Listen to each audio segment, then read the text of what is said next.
I have watched the last of the old growth fall across 7 decades, and I am still here. That is the part I cannot explain to most people. That at 90 years old I am sitting in this chair on this porch in the rain shadow of the Olympic Mountains with a body that does not ache the way bodies my age are supposed to ache, with ears that still catch the call of a varied thrush at 300 yards, with hands that have never once felt the cold the way other people describe cold.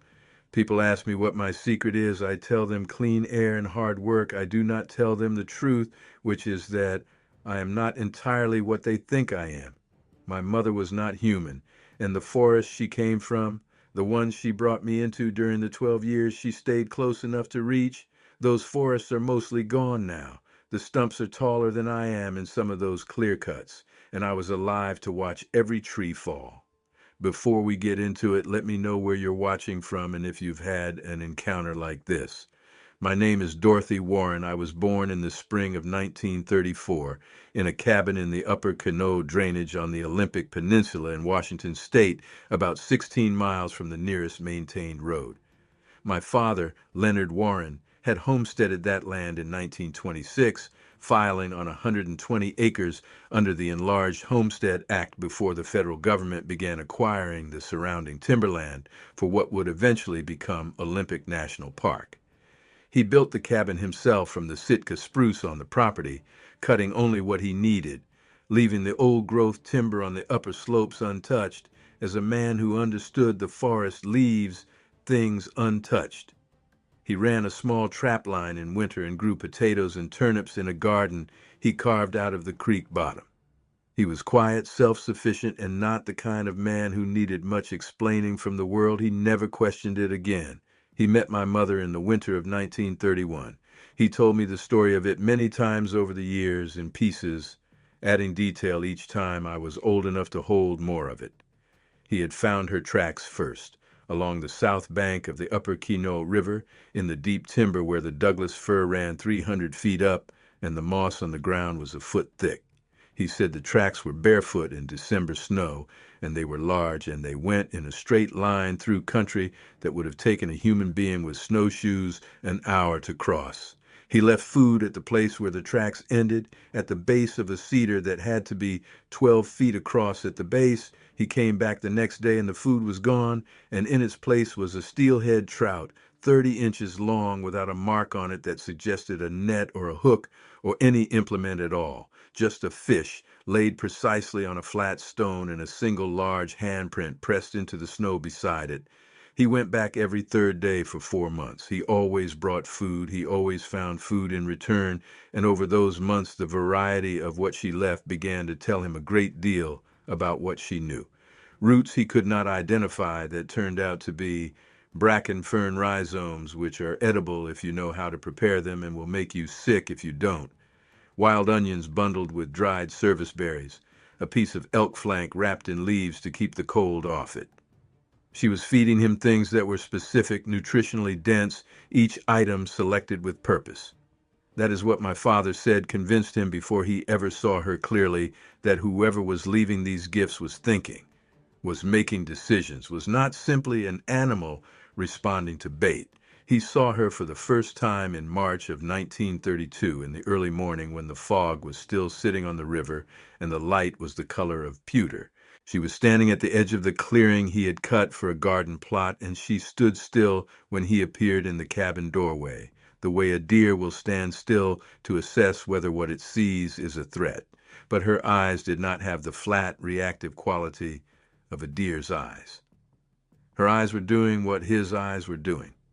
Reading the situation, running a calculation. She was tall. My father was 5 feet 11 inches, and she stood level with his forehead, which put her above 6 feet, though she did not hold herself at full height in those early encounters. Her body was covered in dense dark hair, chestnut brown, almost black in the fog light, and she was proportioned on a scale that made the clearing feel smaller. Her face was the thing that stayed with my father his whole life, broad, with a brow that overhung her eyes and a jaw heavier than a human jaw, but the expression on that face was an expression he recognized without being able to name. Watchfulness, consideration, the look of someone deciding whether to trust. He stood in that doorway for what he later told me was close to 3 minutes. He did not speak. He said afterward that speaking felt wrong. The same way speaking feels wrong when you walk into a room where an event is about to unfold and any sound you make might change the direction of it. He was a man who had spent most of his adult life alone on that mountain, and solitude had given him a quality of stillness that served him better than words would have. She did not look away from him. That was the thing he came back to most often. In the years he spent trying to describe those first moments, she did not look away. Animals look away. They look at a threat and then shift their gaze, watching from the periphery, gathering information without the directness that signals intention. She looked at him the way a person looks at a person, straight on and without apology, and held that gaze with a patience that he said made him feel for the first time in years genuinely seen. He went back inside and made coffee on the wood stove. He could hear her in the clearing, a low sound barely above the threshold of hearing, a vibration that he felt in his sternum before he could identify it with his ears. It stopped when the coffee was done. When he looked out the window again, she was gone. But at the edge of the clearing where the timber met the garden ground, there was a fresh steelhead trout laid across a flat stone with its belly facing up and its scales still bright. He went out and looked at it for a long time before he touched it.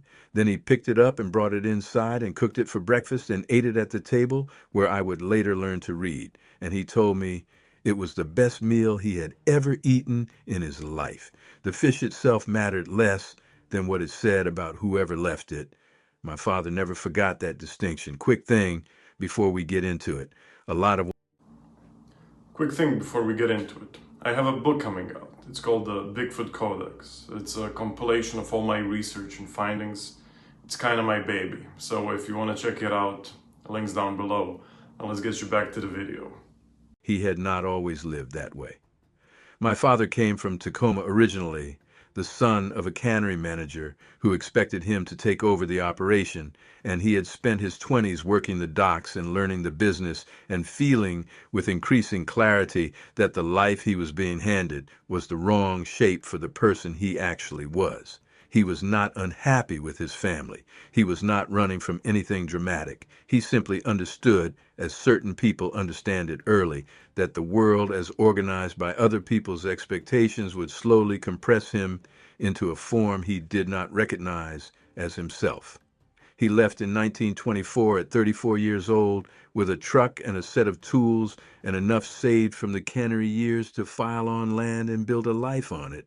He drove south along the coast and then west onto the peninsula, following the gravel roads as they narrowed, and he stopped when the road could not take him any farther. That was the Quinault drainage. He spent 3 days camped at the edge of the upper valley listening, and on the third morning he walked the slope above the creek and stood in the old growth for an hour without moving and felt the thing he had been trying to describe to himself for years. The pressure went out of his chest, that was all. The pressure that had been there since the docks, since the cannery smell and the noise and the constant management of other people's moods, it went away in that old-growth forest as a headache goes when you step out of a loud room. He filed on the 120 acres in 1926 and began building the cabin that same fall. He told me that the first winter alone was the hardest thing he had ever done. Not from the cold or the isolation, but from the silence. Real silence is a condition a person has to learn to inhabit. In Tacoma, there had always been sound voices and machinery and the water and the gulls, and here there was the creek and the wind and the occasional elk moving through the timber and nothing else for weeks at a stretch.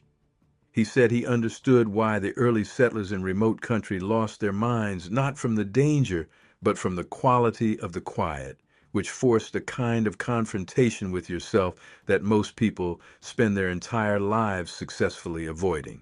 He sat with it. He came out the other side of that first winter, a different man, thinner and harder and more settled in himself than he had ever been.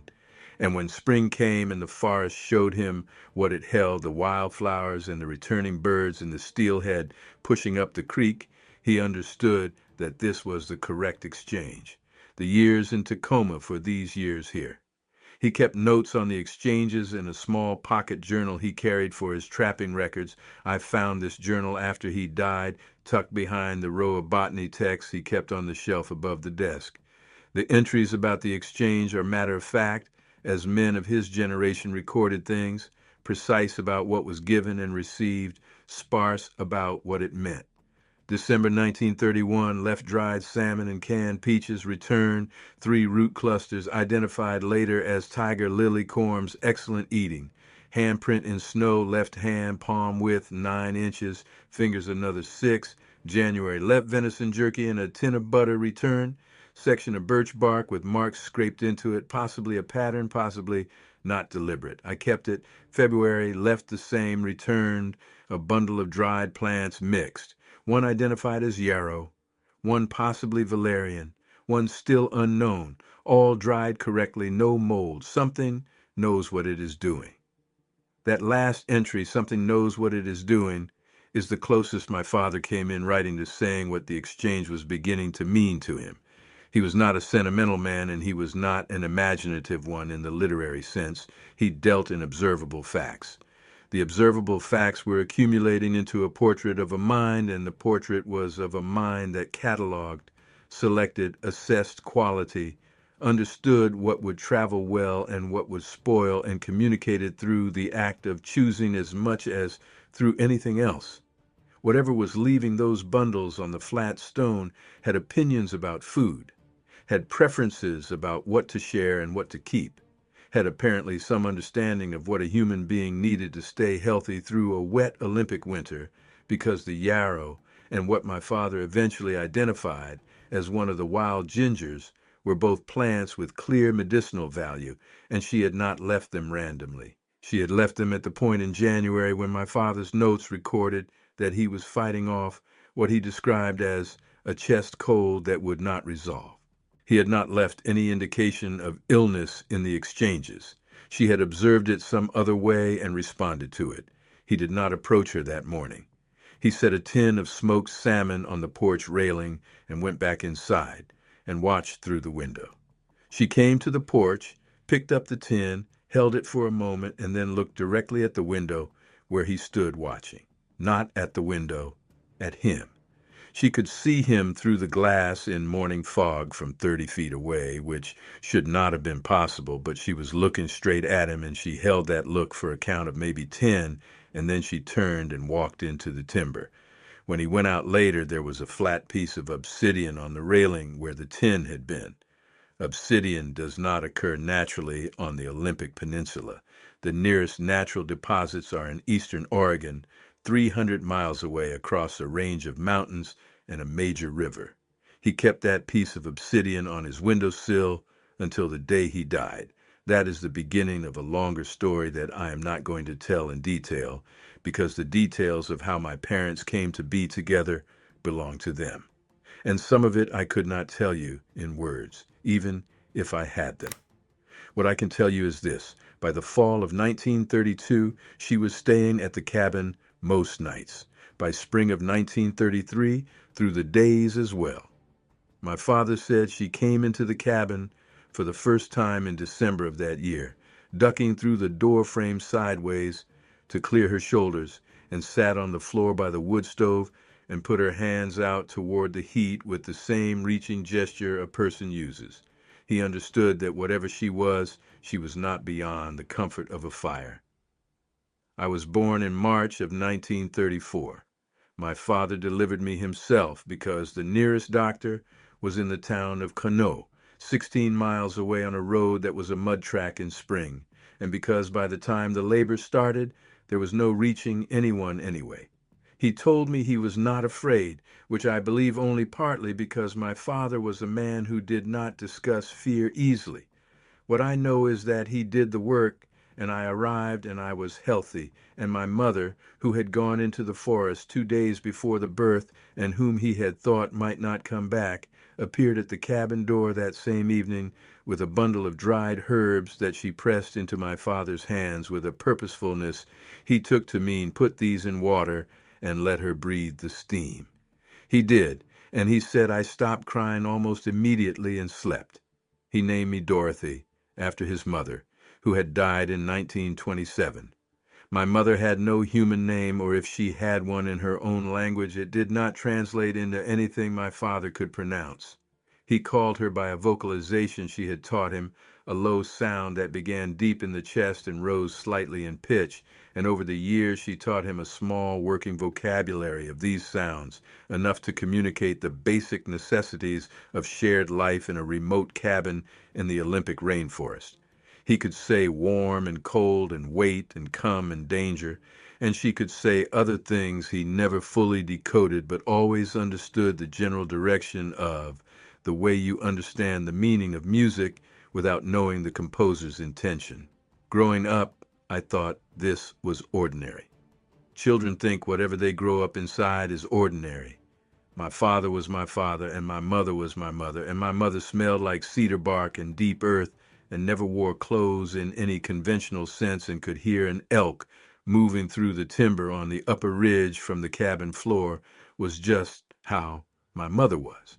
I understood before I was old enough to attach words to it that she was different from the women in the magazines my father got in the mail, the ones from Sears and from a hunting catalog out of Portland. I understood that I should not speak about her to anyone from outside the valley, and I didn't because my father had impressed this on me with the seriousness that parents use for the things that matter most. What I understood less clearly, not until I was older, was what I was. Half of my mother and half of my father, yes. But what that actually meant in a body and a life, that understanding came slowly, the way the light comes into the Quinault Valley on a cloudy morning. Not a sudden thing, but a gradual uncovering. The uncovering was slowest and most uncomfortable around age 12. That is when the physical changes that I could attribute to growing up crossed into territory that could not be explained by growing up alone. By 12, I was nearly 5'8", which was not notable in itself since both my parents were tall. What was harder to account for was the rate. I grew 3 inches between my 11th and 12th birthdays, which my father tracked on the door frame of the cabin's back room with pencil marks as parents do, and when he measured me in the fall of 1946, he stood back and looked at the marks for a long time without speaking. He was 56 that year. He had watched my mother for 14 years by then and had raised me for 12, and he had arrived at a working acceptance of our situation that most men never would have reached, which I attribute both to his temperament and to the fact that he had loved her truly and specifically, and that love had required him to expand his understanding of what was possible rather than contract it. But 12 was the year I think it became real to him in a new way, not the abstract intellectual acceptance that an unusual situation was unfolding, but the concrete visceral fact of it there in the back room with a pencil mark at 5'8" and a daughter who had gotten there in a year. He sat me down at the table that evening, and he tried to explain in his careful and imprecise way what I was and what that might mean going forward. He did not have the vocabulary for it because no one had the vocabulary for it. He used words like heritage and inheritance and strong stock, words that were true but inadequate, and he watched my face to see how I was receiving what he was saying. What I was receiving was that he was frightened in a specific way that parents are frightened when they understand that their child is going to face difficulties they cannot protect her from. Not dangers exactly, complications, the complication of living in a world that had one set of expectations for human bodies and encountering a body that exceeded them regularly. He told me two things that evening that I have kept my entire life.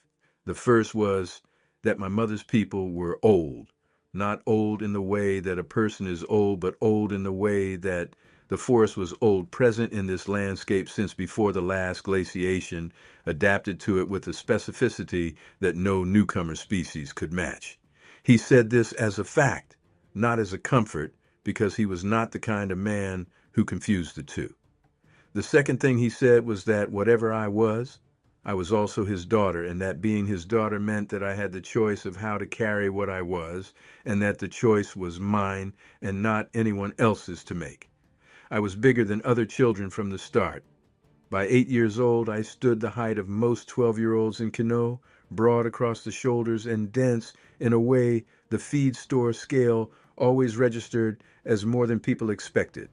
My body temperature ran consistently around 101 or 102, which my father explained away to anyone who asked as a permanent low-grade cold. I have not had a cold in 90 years. I broke my left hand once at 14, catching a falling stovepipe section rather than let it drop on a neighbor's dog. The bones knit in 11 days.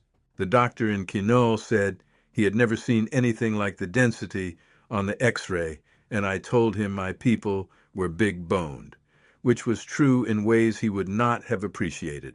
My hearing was the trait that mattered most in the forest. I could hear a conversation through two closed doors, hear the heartbeat of a frightened animal at 50 yards, hear the subsonic creak of an old-growth Douglas fir before it came down. On 2 occasions, that forewarning moved my father out of the path of a falling widowmaker. After the second one, when I said move, he moved.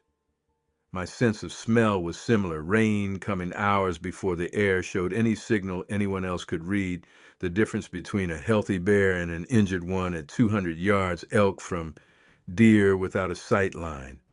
The forest was different to me than it was to him, and this is the thing I most want to get across. Not just that I could perceive it more acutely, I was more inside it than outside it. When I walked into the old growth on the upper slopes, there was a physical settling in my body, a drop in background tension I did not notice carrying until it went away. The same thing I felt when my mother was nearby, an attunement to a frequency that only opened up in the deep timber. What I remember most clearly from before I could read or count or do any of the things that mark the passage of early childhood is not images, but sensations. My mother's smell, which was unlike anything else in my experience, the cedar in the earth, and beneath that the warm, specific richness that I would later recognize as her individual scent, the biological signature of who she was, her mass when she carried me, which she did often in the first 2 years, pressed against her chest with my face turned out toward the forest, her arms around me like the hull of a vast and safe vessel, the vibration of her chest when she produced her low vocalizations with me in her arms. I did not experience those sounds as sound in those years, not primarily. I experienced them as a physical resonance that moved through her body into mine, a frequency I felt in my sternum and my ribs and the bones of my small skull. My earliest memory of peace is that vibration. I remember a winter storm when I was perhaps 3. The storms on the Olympic Peninsula are not like storms elsewhere.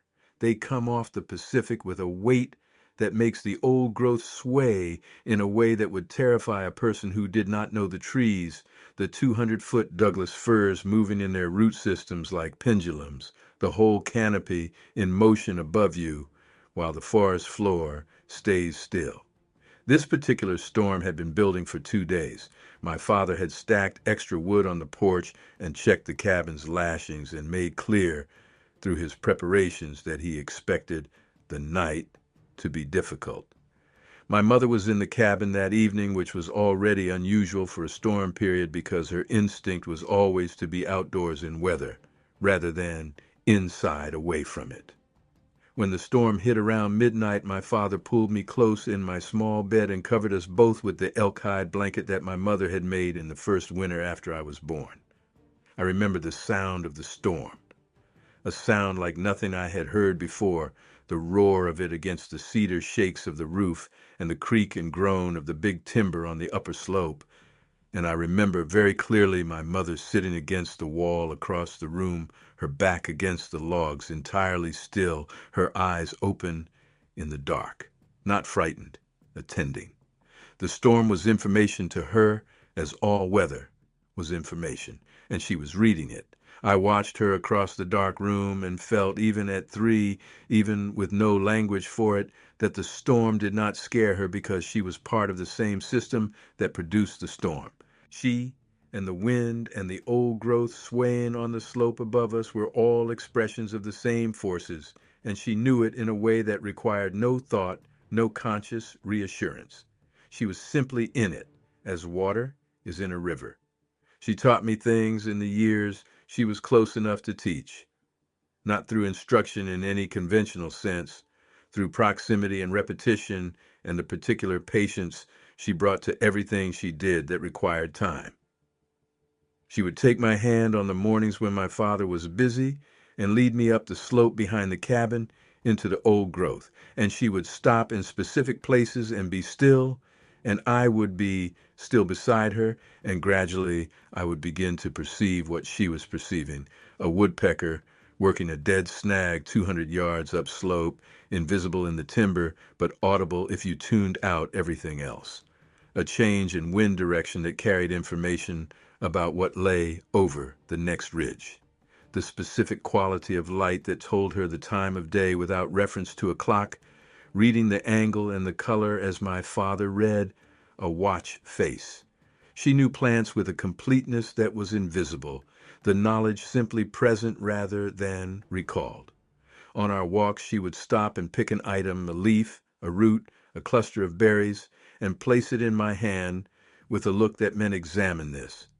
This is how I learned to identify more than 60 edible plants in the Quinault drainage before I was 8 years old. Not from a book, from her hands leading mine. One morning in early summer, I must have been 6. She stopped in a patch of old growth about a quarter-mile above the cabin and stood at the base of a Douglas fir that had a split in its lower trunk large enough to step into. She pressed her palm flat against the bark and held it there for a long count. And then she looked at me and indicated that I should do the same. I put my hand against the bark and at first felt nothing unusual. Then, after perhaps a minute of stillness, I felt it. Not with my skin, but with a sense behind my skin. A slow pulse, deep and even, coming up through the roots in the soil and into the base of the tree. My father, when I described it to him later, said I was imagining it. My mother, watching my face when I felt it for the first time, made a sound I had not heard before. Low and brief and satisfied, the sound she made when her expectation was confirmed. I was not imagining it.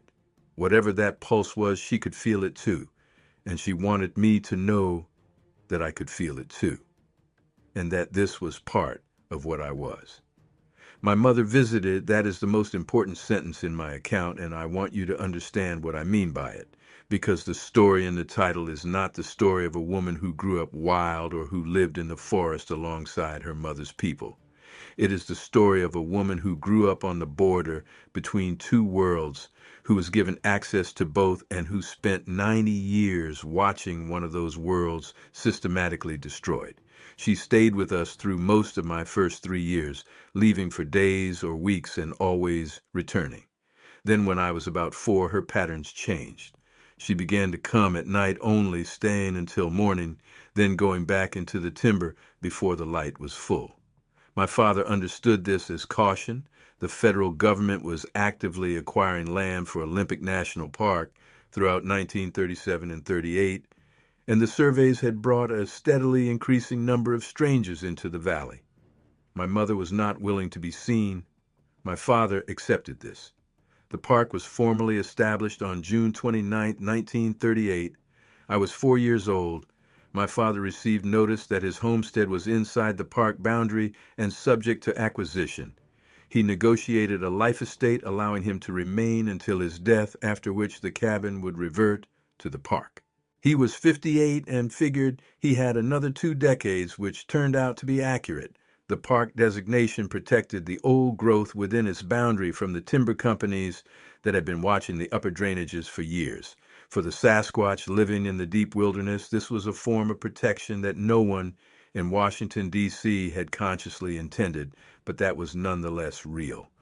The valleys inside the park held old growth that would survive.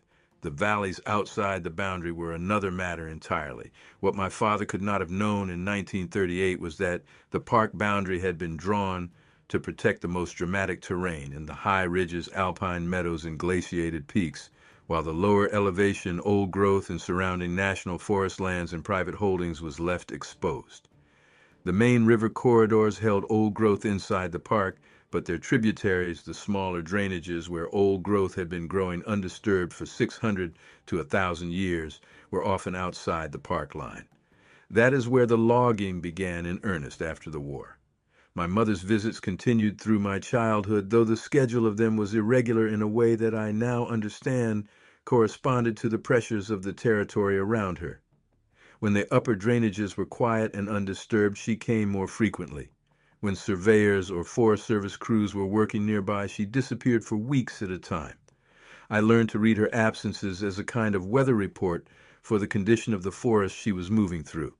There was a morning when I was 10 years old, late August, when I followed her. I had been forbidden from this by my father, not in any dramatic way, but with the firmness he reserved for things that mattered. The forest above the cabin was safe enough if you stayed to the lower slopes and the known trails. The high timber, the old growth on the upper ridge, and the drainage systems beyond was not safe for a 10-year-old alone, and he wanted me to understand the boundary. I understood it. I crossed it anyway. My mother had left the clearing before dawn, which was her usual pattern in that period, moving back into the timber as the light came. I had watched her go from my bedroom window, tracking her shape through the trees until she disappeared into the dark beyond the garden clearing, and then I dressed and went after her. I was reckless in the manner 10-year-olds are reckless, and I knew it, and I went anyway. I needed to know where she went, where she was when she was not with us. I tracked her by scent, which was a thing I could do that my father could not. Above the garden clearing, the trail ended, and the old growth began in earnest, and I moved into it as she had taught me, with my weight low and my feet testing each step before committing. I found her half a mile into the upper timber in a natural bowl ringed by fir and cedar larger than any trees near the cabin. She was not alone. There were three others, two large males, one noticeably bigger than my mother, and a smaller female, younger. They stood in the bowl with the specific stillness of a group that has paused. I flattened myself behind a nurse log at the rim and held absolutely still and watched. What I saw was not dramatic, no displays, no conflict. They stood in proximity to each other and exchanged vocalizations at a register I could feel more than hear, low and layered, with a quality of conversation I could not decode but could not mistake for anything else. The larger male touched my mother's shoulder briefly with a gentleness that, given his size, should have been impossible. They stayed for perhaps 20 minutes. Then the two males moved north without sound, and the younger female followed. My mother stood in the bowl alone for a moment. Then she turned and came directly toward the nurse log where I was hiding. She stopped on the other side of it, close enough that I could feel her warmth in the air, and she did nothing. She simply stood there, letting me understand that she had known I was there all along and that she was not going to be angry about it.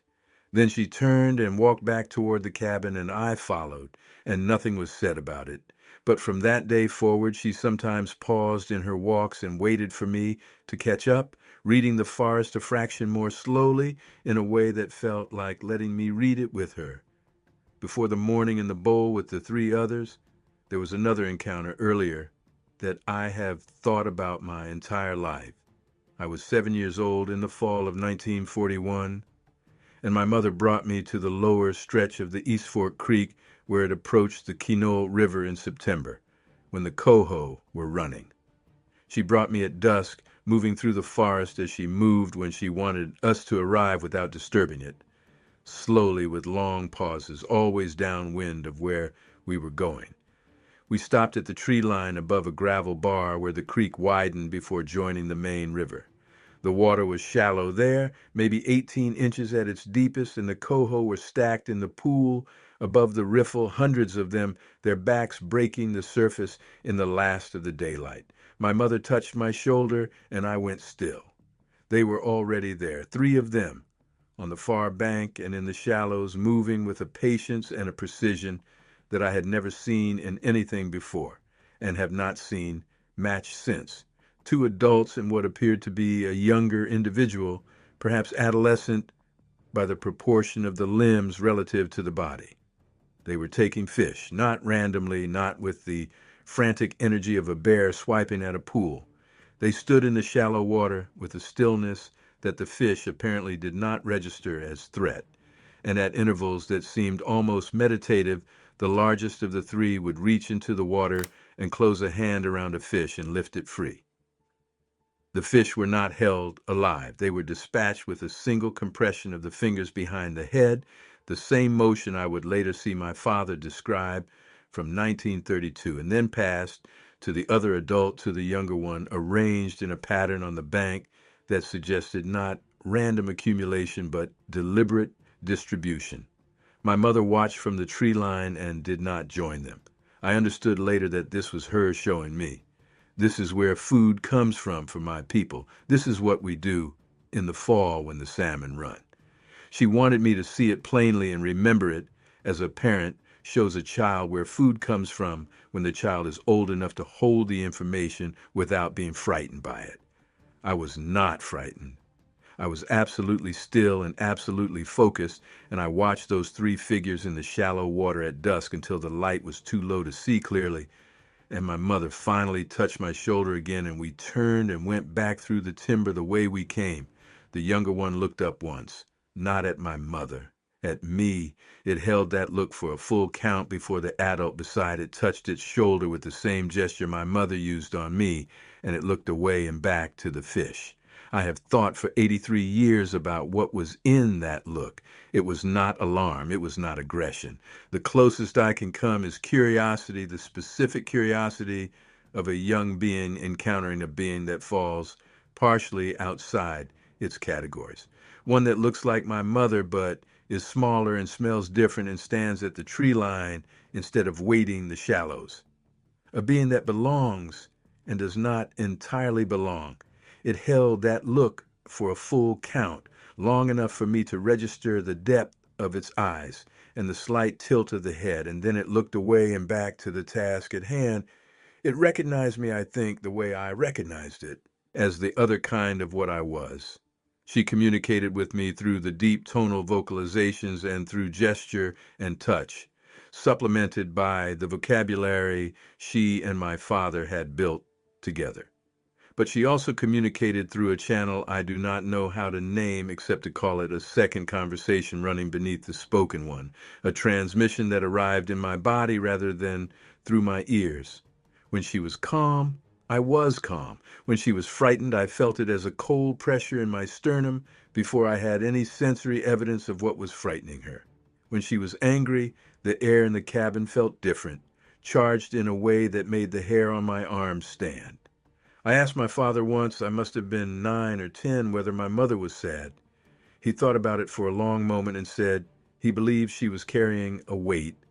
He said it the way he said everything important, without elaboration, trusting me to sit with it until I understood it. What I have come to believe is that she was already grieving, that even in the early 1940s, when the park had just been established and the major logging had not yet started in the surrounding drainages, she could sense the direction things were moving, the way I can hear a widowmaker shifting in the wind before it falls. She was hearing a signal that the rest of us could not yet hear, and it was the sound of the forest preparing to fall. I went to school eventually. By the time I was 11, my father arranged for me to board with a family in the town of Quinault during the school week, coming home on Fridays. The family was named Bradford, decent people who did not push too hard on why I was the size of most adult men by 13, or why I could hear their neighbors' conversations through a solid wall. I kept to myself. I read everything available. Every Friday when my father's truck appeared on the main road, a weight in my chest released that had been held tight all week. School showed me the shape of my difference from the outside. The books described families with two human parents both present, and I had a father who was human and a mother who appeared from the forest at intervals and left no footprint smaller than a dinner plate.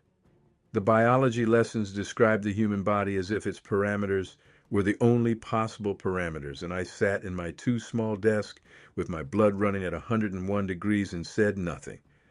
Mrs. Bradford was a large woman herself, not tall, but broadly constructed, and she ran her household with an efficiency that I recognized and respected. She fed me well and gave me a room of my own on the second floor that looked out toward the mountains, which helped. She asked me exactly once about my mother in my first week there, and when I gave her the answer my father and I had prepared, that my mother was not well and was not able to be near people, she looked at me with eyes that had seen enough of the world's variety to accept that explanation without pushing on it, and she never asked again.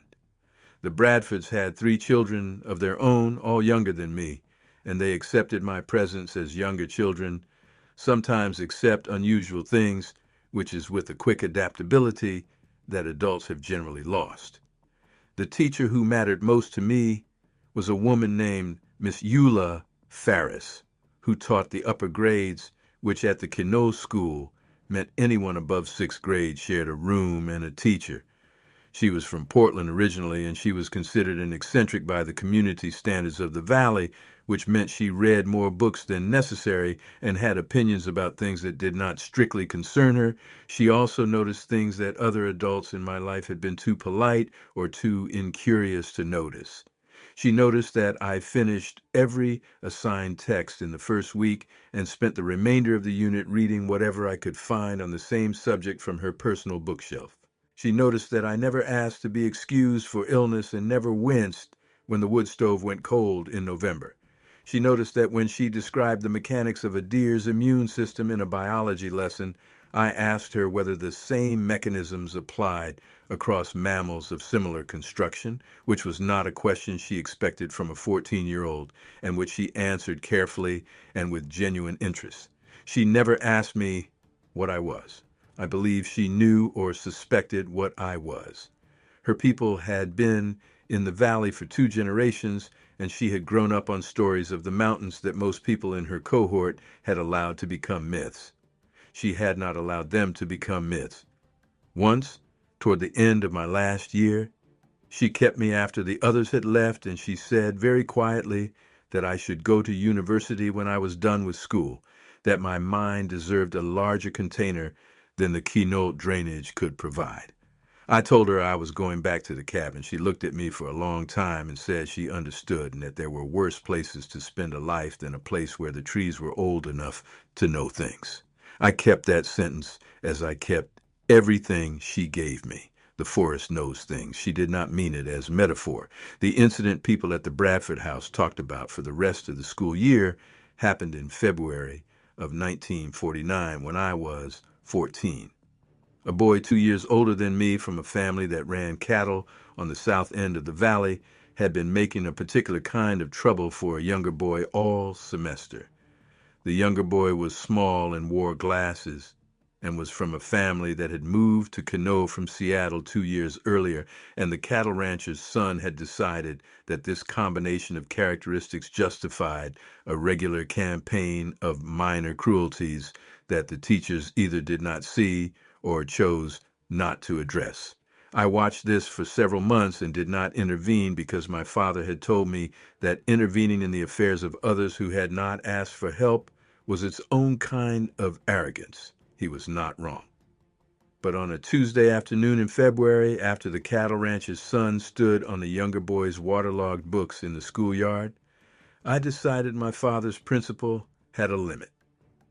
I walked across and handed the books back and told the older boy, very quietly, that this was done.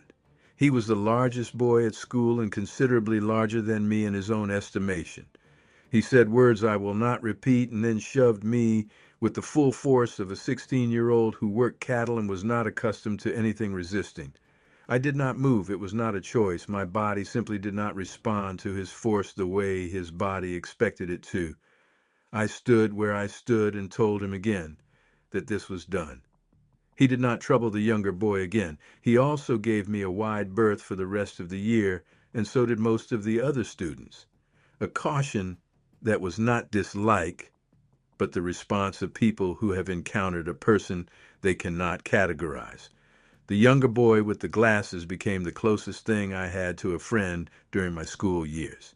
He never asked me what I was. He simply seemed to understand that I was outside their categories and that whatever I was would probably stay in his corner, and that was enough for him.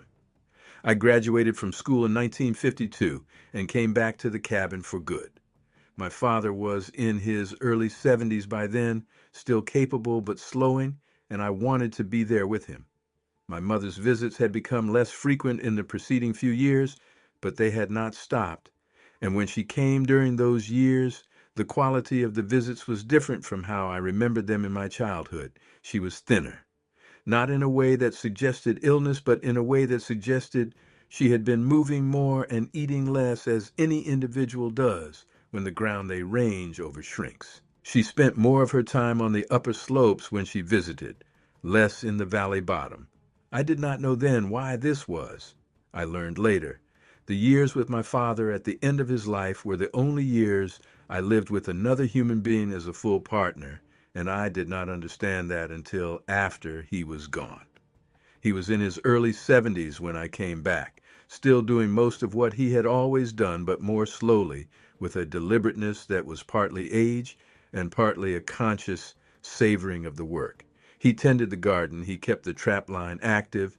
Though he released more than he took by those years, he maintained the cabin with a thoroughness that suggested he expected it to outlast him and wanted it to be ready for that. We settled into a daily pattern that required no negotiation and very little speech. He was an early riser, and so was I. He cooked breakfast, and I cut the morning's wood. He handled the accounts and correspondence, of which there was very little, and I handled the physical maintenance of the property and the trail that connected it to the main valley road.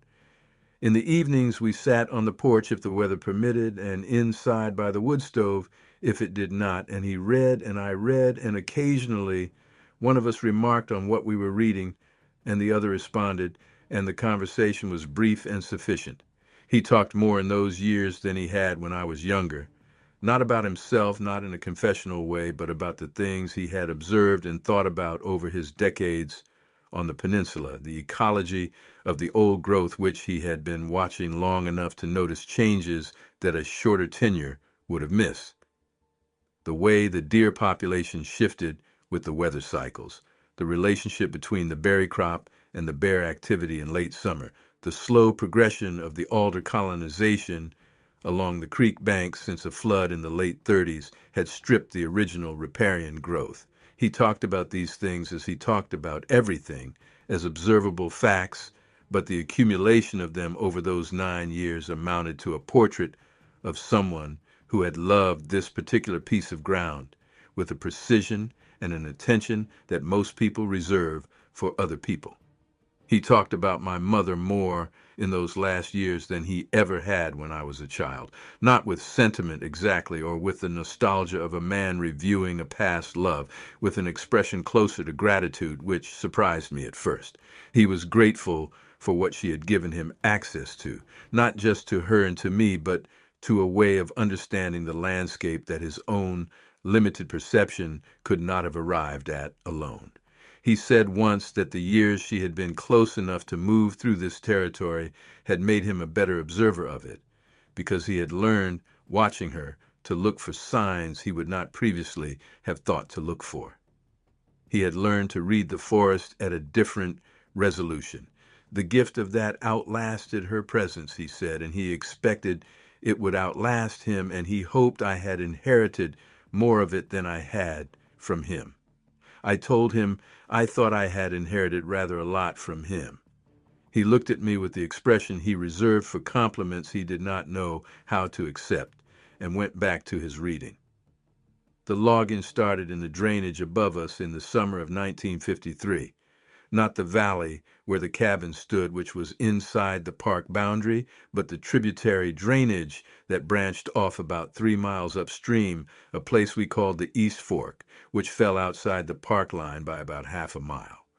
Simpson Timber Company had purchased the timber rights from a private holding there in 1948, and by the early 50s, they had the equipment and the infrastructure to begin harvesting. My father heard about it from a Forest Service ranger he knew, a man who had walked the East Fork terrain, and told him the old growth there was immense, some of the biggest Sitka spruce he had ever measured, trees that had been growing since before European contact. The first logging road went in that fall. I could hear the machinery from the cabin, which was 3 miles from the work site, in country where sound carries through old-growth timber in ways it does not carry through open land. The cut and bite of the chainsaw, and underneath it a lower sound that I felt more than heard, the ground vibration of the equipment moving up the drainage. My father said nothing about it for 3 days. On the fourth morning, he came to the breakfast table and said that the timber industry was going to take everything outside the park, and there was nothing to be done about it except make sure the inside of the park stayed protected. He was pragmatic about most things. I'm not sure he was being pragmatic about this, or whether he had simply decided that the alternative to pragmatism was grief, and that grief would not help the trees. The sound of that first day of active cutting reached us at the cabin around 7 in the morning. My father and I were at breakfast, and we both heard it at the same moment. A distant mechanical note, the unmistakable two-stroke shriek of a chainsaw working against wood, carrying down the drainage on the still morning air. My father set down his coffee cup. We did not speak for perhaps 2 minutes. What I noticed in the days that followed was the silence that radiated outward from the logging as each section fell. I do not mean the sound of the machinery itself, which was constant and which I tracked from the cabin, as a person tracks the progress of a weather system. I mean the other silence, the secondary silence that occupied the territory around the active cutting as the wildlife withdrew from it. The birds went first. Within a week of the road going in, the territory of bird activity had shifted perceptibly west and south, away from the East Fork drainage, and the mornings at the cabin, which had been reliably dense with bird sound from first light, became quieter. Then the deer moved. I had been accustomed to seeing deer in the garden clearing at dawn, a doe and her yearling that had been using that route for at least 3 seasons. They stopped appearing in the second week of the logging. The elk that had been using the upper East Fork drainage for summer range relocated into the park boundary, a shift I could track through their sign on the lower trails, and the absence of my mother's people was its own kind of signal. I had learned over years of paying attention to distinguish between the territory that held their presence and the territory that did not, and through the fall of '53, as the logging pushed up the East Fork, that presence contracted back from the active cutting edge at a rate I could almost measure. The tracks that had been showing regularly in the mud of the creek bank disappeared first from the lower sections of the drainage, then from the middle sections, as if a being with good information about what was coming was moving ahead of the machinery rather than retreating from it after the fact. I went up to the East Fork in late September of that year, before the logging reached the upper sections. I wanted to see it while it was still intact. I had been in that drainage many times as a child with my mother, and it was one of the places on the peninsula where I felt the deep attunement most strongly. The old growth there was dense and multi-layered Sitka spruce with trunks I could not have wrapped my arms around in 3 reaches, Douglas fir, that blocked the sky so completely that midday in August felt like evening. Western red cedar with root bases taller than the cabin. The water in the East Fork ran cold and clear and full of steelhead, and the smell of the place was the smell I associated most closely with my mother. Cedar and spruce resin and wet earth and something underneath that was animal and complex, warm even in cold air, a scent that meant the people she came from had been here recently. I found the first evidence of their response to the logging road in a spot about 2 miles up the drainage where the road construction had stopped for the season. The end of the cleared ground was defined by a row of freshly cut stumps, bright raw wood showing where the trees had come down to make way for the road itself. And at the edge of that line of stumps, pressed deep into the soft soil of the creek bank, were tracks, large ones, several sets moving parallel to the cut line and then turning back into the old growth timber.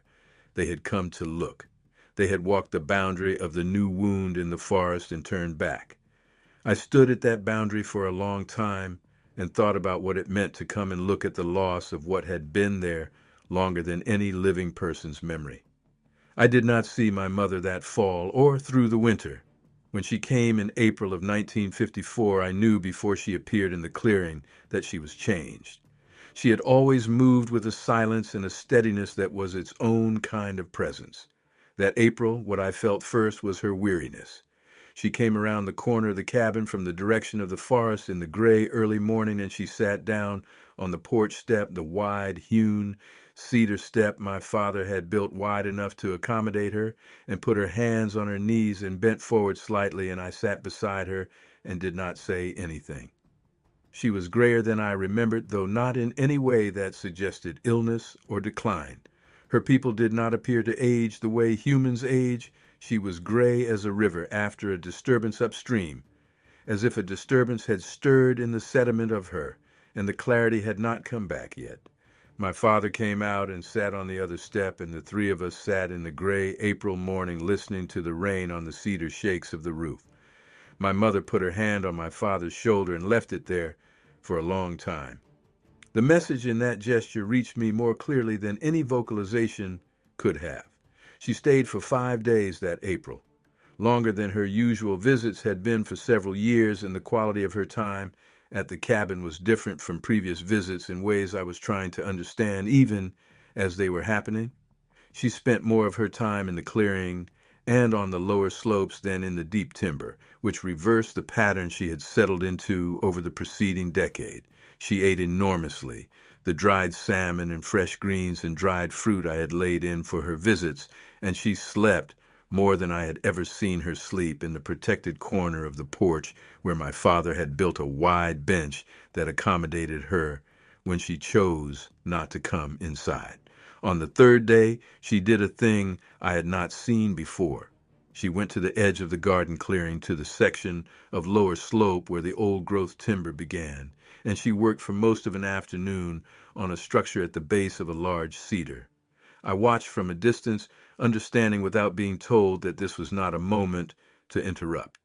She used down branches and sections of bark and wove them together with a facility that made the work look effortless, though the materials she was choosing and placing were not small. What she built was a kind of low platform against the base of the cedar, level and stable, constructed so that the cedar's root buttresses formed its sides and the lowest branch of the tree provided shelter over it from above. It was large enough for her to lie on, and she lay on it briefly when she was done, with the specific satisfaction of a maker testing finished work. Then she stood and looked at it and looked at me and made a sound that I understood as an offering. Here. This is here if you need it. I never slept on the platform she built, but I went to it many times over the years that followed when the force of the secret or the grief of what was being logged or the particular loneliness of my life in the human world became more than the cabin walls could contain. I would go to the cedar in the evening and sit against the platform she had made and put my hand on the cedar bark and feel the pulse she had shown me, and the weight would ease. She had known it would ease. She had built the easing into the cedar before she left. The East Fork logging was completed in 1957. 4 years to take the upper drainage, and when it was done, what had been 500 acres of old-growth Sitka spruce and Douglas fir was slash and stumps and erosion channels where the logging roads had broken the soil and the winter rains had carried the topsoil into the creek. I walked up there in the fall of 1958 after the company had finished and the roads had closed for the season, and I stood in the middle of what had been the densest part of the old growth, and I tried to identify where I was by the landmarks I had carried in my memory. The snag where owls had nested, the cedar with the hollow base, the bend in the creek where the steelhead pooled in September. All of it was gone, not just the trees, but the character of the place, the thing that made it that particular drainage and not any other. What remained was the skeleton, the ridgeline, and the creek, and the basic topography, but stripped of the living system that had organized it for centuries. It looked the way a face looks after severe illness. The structure is still there. The vitality is not. My mother's visits after the East Fork logging fell into a rhythm I eventually recognized as monitoring. She would come, stay a night or two, move through the surrounding territory, and go again. She was ranging wider than she had when I was a child, covering more ground in each visit, the behavior of any being whose territory is contracting. When an animal's habitat shrinks, it moves more rather than less, because the cost of missing a resource in a smaller territory is higher than it was in a larger one. I had no way to know then how many of her people were in the remaining old growth. What I could observe was that she was not moving alone. The tracks I found in the days after she had been through were not all hers. Multiple individuals, varying sizes, moving through a territory now bounded on two sides by clear cuts and on a third by the park road widened in 1955 for tourist traffic. The 1960s brought the next phase. Weyerhaeuser had been consolidating timber holdings throughout Grays Harbor and Pacific counties since the late 50s, and by 1962, they had secured rights to the upper portion of the Queets Corridor outside the park line. The Queets River Valley, running east from the coast into the heart of the peninsula, held some of the last intact low-elevation old growth on the entire peninsula outside the park itself. The timber in those lower valley walls was massive. Sitka spruce that had been establishing since before the 1500s, Douglas fir with bark 6 inches thick that a chainsaw would choke on in the first foot of cut. I drove out to the Queets trailhead in October of 1962 and hiked up the north bank of the river to the section where the timber company had laid out the first phase of road construction. I was 38 years old. I had worked a decade on the park maintenance crew by then, first as a trail worker and then as a ranger, one of the few women in the service at that level in those years, hired partly because the chief ranger at the time, a man named Dale Foster, had grown up in the Quinault Valley and had known my father and trusted his endorsement of me, and partly because I could do the physical work of trail maintenance at a pace and for a duration that made most of the men I worked alongside look at me sideways after the first week. The work suited me in ways that went beyond the physical. The park in those years, the late 50s and early 60s, was visited by far fewer people than it is now. And the visitors who came tended to be serious outdoors people rather than casual tourists. They came to hike the whole river trail and the Quinault Loop and the high ridge routes, and they came prepared, and when they encountered things they could not explain, a fraction of them reported those things to the ranger station rather than keeping quiet about them. I was the ranger on duty for 3 of those reports in my first 5 years. The first was from a retired schoolteacher who had been camping alone on the Quinault North Shore Trail and had heard over 2 consecutive nights a sound that she described in her report as like a man's voice but pitched much lower, resonating in her chest rather than her ears, and repeating in patterns that she could not identify as any animal she knew. She was not a nervous person. She had camped alone in backcountry for 30 years. She described the sound with the precision of someone who had thought about it carefully and was not inclined to embellishment. The second report came from a pair of brothers from Olympia who had been cutting cross-country above the Quinault Valley floor and had found in a stand of old growth about 2 miles off any maintained trail a series of structures that they described as large branch arrangements in the trees, some of which were constructed at heights they could not account for through any known animal behavior. They had photographs which they turned over to the ranger station. The photographs showed the lower portions of the structures, the elements close enough to the ground to appear in a frame. And even from that limited perspective, the patterning was unmistakable to someone who knew what to look for. I filed the first report under unexplained sounds, wildlife, origin uncertain. I filed the second under unusual arboreal activity, possible black bear sign. Then I went into that drainage on my own time and spent a day examining what the brothers had found, and I added what I found to the private journal that had been growing in my desk drawer since I started on the maintenance crew. Neither of those reports appears anywhere in the Park Service records as anything other than what I filed them as. I have wondered sometimes whether that was the right decision. I have mostly concluded that the alternative, which was filing them accurately and triggering an investigation that would eventually have led to precisely the place I was trying to protect, was worse. There were moments over those 30 years that required a kind of management that had nothing to do with trail maintenance or wildlife documentation. The closest call I ever had with the secret was in the summer of 1969. A research biologist from the University of Washington, a man named Professor Carl Burns, had been granted a permit to study elk movement patterns in the Quinault corridor, and he had set up a field camp near the upper reaches of the North Fork Trail. He was thorough and methodical, and he had been in the field long enough to notice things that less experienced researchers missed. He came to the ranger station and asked to speak with me specifically. He spread a topographic map on the table and pointed to a drainage east of the main Quinault Trail, a nameless side valley I recognized immediately as one of the places where my mother's people had been active through the spring of that year. I had seen their structures there 2 months earlier, and branch configurations in the old growth arranged with a deliberateness that was not windfall. He said several of his camera traps had been moved, not knocked over the way a bear knocks something, relocated to positions where they would continue to function, but pointed at different sections of the drainage than where he had aimed them. The precision of the relocation had the specific bewilderment of a scientist encountering data that does not fit any category.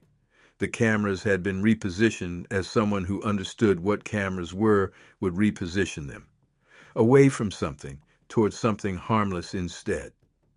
I told him black bears in the Quinault drainage were more curious than in most areas. He looked at me with the expression of a man who knows he is being given an explanation that does not quite account for the evidence. He filed a report attributing the relocations to wildlife interference. I never knew if he believed it. What I know is that after his permit expired, I went into that drainage myself and found the camera positions. They had been moved with a precision that was, if you knew what you were looking at, unmistakable. Away from a section of the valley floor that showed heavy sign of use, compressed moss, scattered bone fragments from what appeared to be an elk carcass, and at the base of a large cedar, a depression in the duff, roughly the shape and size of where a very large body had slept on multiple occasions. My mother's people had read the cameras and understood them. That understanding, the evidence of it pressed into the duff of that valley, occupied my thoughts for the rest of that summer. I had clearance to access most of the peninsula, and I knew the terrain as well as anyone in the Park Service, but the area just north of the Queets boundary was outside my jurisdiction. I went as a citizen. I stood at the edge of where the timber company's survey stakes had been driven, and I looked up into the old growth at the trees that were coming down before the year was out, and I felt a response that I did not have a name for at the time. It was not grief exactly, though.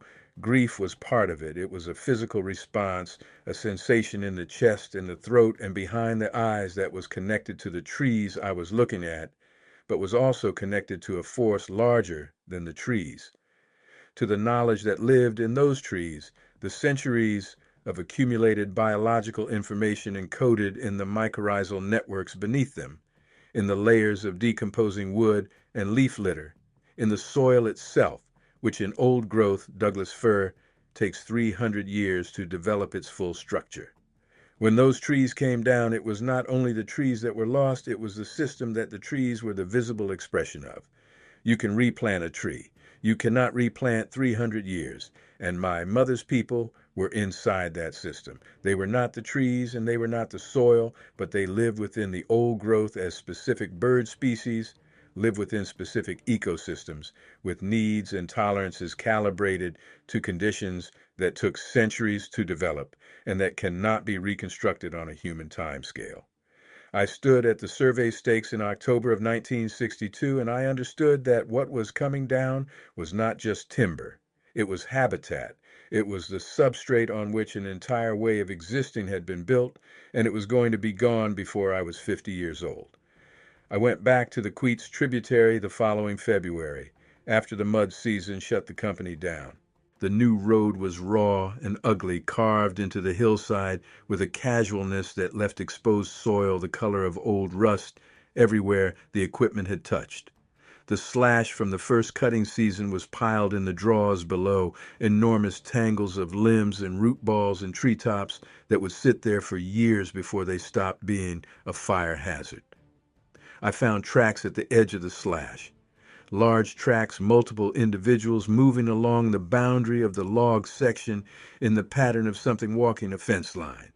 They had been there during the winter while the logging was active, and they had watched. I could tell from the depth and distribution of the tracks that they had spent time in specific locations, returning to the same vantage points multiple times, standing at the edge of what was being taken, watching the machines move through the timber. And I thought about what that watching must have felt like, what it is to watch a chainsaw work through a tree that has been growing since before your oldest memory, a tree that you may have used as a waypoint or a shelter or a landmark in a territory you have known for your entire long life. My mother came in March of that year, a few weeks after I had walked the logging road. She came at dusk and sat in the clearing, and I sat with her, and she put her hand on my hand and held it with the careful gentleness that had always characterized how she touched me, as if she was aware of the difference in our construction and was being deliberate about it. She smelled of the upper drainage timber of cedar and spruce and wet bark, and underneath that the particular scent that I associated with the others of her kind, the ones I had only seen at distances, the ones whose tracks I found and followed, but who I never approached directly. She communicated to me that night in the mode she used for serious information, not through the vocabulary she and my father had built, but through the channel that transmitted into the body rather than through the ears. What I received was not language. It was a state of contraction, of watching something close in on all sides, of the gradual loss of the room to move that her people required to maintain the lives they had always lived. I wept that night, not in front of her, because weeping in front of my mother always distressed her in ways I could not fully read. I wept later in the cabin at the table my father had built from cedar salvage in 1928, and I thought about the legal lines that stopped at the park boundary and meant nothing to the timber companies outside them, and about the absence of any framework for protecting something that did not officially exist. The truth that I carry is this: the old growth of the Olympic Peninsula was not logged in spite of the Sasquatch. It was logged in ignorance of them. The men who made the decisions, the timber company executives, and the Forest Service district rangers, and the politicians in Olympia and Washington who set the cutting quotas, none of them knew what they were taking. They knew about the timber values. They knew about the spotted owl debates that would come later in the 1980s and 90s.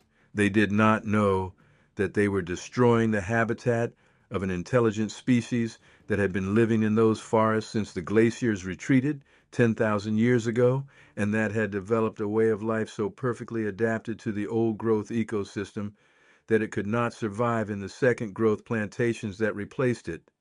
Old-growth Douglas fir in the Pacific Northwest is not simply a big tree. It is the product of 300 to 800 years of ecological succession, arriving at a structural complexity that younger forests cannot replicate. Horizontal limbs and cavities and dead snags that support species found nowhere else. A canopy so dense the understory runs on its own light regime, and a mycorrhizal network beneath the soil linking root systems across acres, functioning as a resource-sharing system of uncommon depth. Cut the old growth, and you do not just remove the trees. You collapse that network. You eliminate centuries of accumulated biological capital that cannot be reconstructed by planting seedlings in rows and waiting 50 years. My mother's people needed the old growth the way the marbled murrelet needs it, specifically and without substitute. The murrelet, which nests only in the large horizontal limbs of old-growth Douglas fir and Sitka spruce and cannot adapt to any other nesting structure, was still common on the peninsula in the 1930s when I was a child. By the 1970s, its numbers were falling in direct proportion to the old-growth acreage being converted to clear-cut and second-growth managed timber. By the 1980s, it had been listed as a threatened species. By then, most of the old growth outside the park was gone. My mother's people were following the same curve. I had no instruments and no methodology beyond observation and memory and the specific attunement I had to the territory through my mother. But I could feel it the same way I could feel a shift in the air before a tree came down. The presence in the remaining old growth was different in the 1960s than it had been in the 1940s. More compressed, more cautious, smaller circuits, longer stays in the core areas, reduced contact with the edges. An animal in a shrinking territory does not expand its tolerance for human proximity. It contracts, pulls back to the center, becomes less visible, not through better hiding, but through occupying less ground. I saw my mother less in the 1960s, but each time I saw her, I paid closer attention to what she was communicating. By 1967, I had been a park ranger for 11 years, and I had accumulated a body of observational knowledge about the old growth and its associated species that was, without my quite intending it, a detailed record of what the Sasquatch had been doing in the territory adjacent to the park. Tracks, feeding signs, structures, the particular damage patterns on trees that I had come to recognize as distinct from bear or wind damage. I wrote none of this down in any official capacity. I kept a private journal, a hardbound notebook I locked in the drawer of the desk in my cabin, and the entries in it described observations that I could never have included in an official Park Service report without ending my career and my credibility simultaneously. The most significant structure I documented in the journal was one I found in November of 1968, about 3 miles above the North Fork of the Quinault Trail, in a section of old growth that had been undisturbed long enough that the nurse logs on the forest floor were decomposing back into soil and new growth was emerging from them. I had been checking a stretch of the trail after a windstorm had brought down several trees across it, and I went off trail to find a way around the largest blowdown, and in doing so, I moved into a part of the forest I had not been in before. The structure was at the base of a cluster of 3 large Douglas firs whose root systems had grown together over decades into a single continuous base. The space between the roots was large enough to shelter several individuals of considerable size, and what had been done with that space was not random. A series of branches, each one substantial, some of them 6 to 8 inches in diameter, had been fitted horizontally between the trees at a height of about 4 feet, interlocked with smaller material in a weave that was rain-shedding rather than merely gathered. The roof, which is the only word for what it was, covered an area of perhaps 12 feet by 8. Below it, the ground had been cleared of debris and surfaced with a layer of dried vegetation, ferns and moss and compressed grasses that was uniformly distributed in a way that required deliberate arrangement. Along one of the root walls, someone had placed a series of flat stones in a low row that functioned as a windbreak for the interior. On one of the stones, there was a residue of ash and charred wood that was clearly old, several seasons at minimum, but whose position relative to the stones around it was unmistakably intentional. A fire site, small, controlled, inside a windbreak, below a rain-shedding roof. I stood in that structure for a long time. It was dry inside in November rain. It was sheltered not from the cold but from the wind, which on the Olympic Peninsula in November is as significant as the temperature. It was sized for bodies considerably larger than mine, and it showed, in the care of its construction, a knowledge of materials and weather and structural engineering that was not instinct. It was design. A specific design adapted to a specific climate and a specific set of physical needs arrived at through either individual intelligence or accumulated cultural knowledge passed across generations, and in either case the product of a mind that understood cause and effect and comfort and preparation. I took no photographs. I wrote the dimensions and the construction details in the journal. I left the structure exactly as I found it and walked back to the trail and continued checking the blowdowns, and I did not sleep well for a week. The Queets tributary logging was done by 1968, 6 years to take the valley. When the company was finished and the slash had been burned and the hillsides had been replanted with Douglas fir seedlings in rows, the valley looked as the East Fork had looked after Simpson, finished in 57. The bones remained, the creek and the ridge line and the basic topography, but the living system was gone.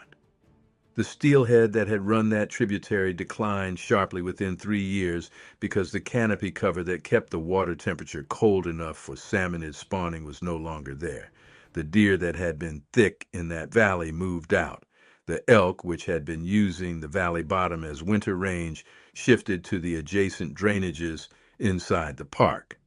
And my mother stopped coming to the area around the Queets tributary. She continued to visit the cabin in the Quinault drainage inside the park, but the range of territory she was moving through had contracted, and I could feel in her visits the quality of that contraction. The weariness I had noticed in 1954 was now something I would call depletion. Not of her physically, because she remained as she had always been, physically unchanged in the ways that mattered, but of something else, of a store of resource that is harder to name than physical strength. Whatever is consumed by watching your world reduce itself systematically over decades into something it cannot recover from. That is what was being used up. I was 35 when I started, 44 when the Queets tributary was done, 49 by the time the Ho South Fork outside the park boundary had been fully cut. Each decade brought a new phase of the logging, and each phase took something specific from the territory my mother's people had been using, not just the timber, but the relationships within the timber, the accumulated centuries that could not be replanted in seedling rows and could not be recovered in any human timescale. I stayed in the cabin and in the park service. I never married. People found this notable and eventually stopped asking about it after a certain age. What I would have needed in a partner was someone who could hold the full truth of what I was without requiring it to be explained away, and I did not find that person among the people available to me. After enough years, I stopped looking. My father died in the cabin in the winter of 1961 at 81. He had slowed in his last few years, but remained alert until close to the end, aging as good wood ages, the grain getting tighter rather than looser. He died on a January morning while I was starting the wood stove in the next room, and when I went to wake him for breakfast, he was already gone. The expression on his face was the one I associated with the mornings when my mother had been there the night before. Settled, at peace with the specific complexity of his life. My mother came 3 days later. She sat in the clearing for several hours, then went into the cabin and sat in the room where my father's chair still held the depression of his 35 years in it. She placed her hand on the back of the chair and was still for a long time. Then she looked at me and made a sound low and long that I have carried inside me every day since. It was the sound she made when she was parting, when she knew the next gap between visits was going to be long. It was the longest gap yet. She was gone for 4 years. I tracked her absence through the territory by the evidence left behind. Fewer tracks in the familiar places. No response to the food I left at the cedar where my father's first gift exchange had happened, a tradition I had continued after he died, leaving dried salmon and fresh fruit at the base of that tree on the first day of each season. 4 times a year through 1961 and 1962 and into 63, the food sat untouched, and each time I went to replace it and found it still there, I felt a tightening in me that I did not allow myself to identify as fear, because identifying it would have made it harder to function. Those 4 years were the longest I had lived entirely inside the human world since boarding with the Bradfords for school, and they were harder in ways I had not anticipated. I was lonely, though that was not all of it. Without my mother's visits as a regular point of contact with what I was, I began to lose the calibration of myself. The body does not let you forget entirely. The temperature, the hearing, the density of the bones, none of that changes regardless of whether I am in regular contact with the source.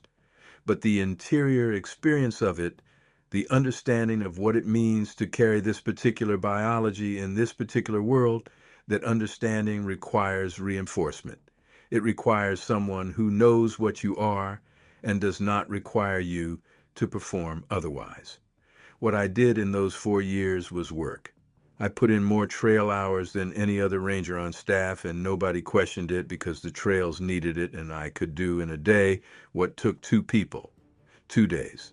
I mapped sections of the upper drainage that had not been formally surveyed since the park's establishment, producing documentation of old growth stand composition and condition that the Park Service used for years afterward, without ever knowing the secondary purpose it served for me, which was to be in the deep forest as often as possible, in the places where the presence was thickest, where the air and the light and the smell of the deep old growth constituted the closest I could get to what I was missing.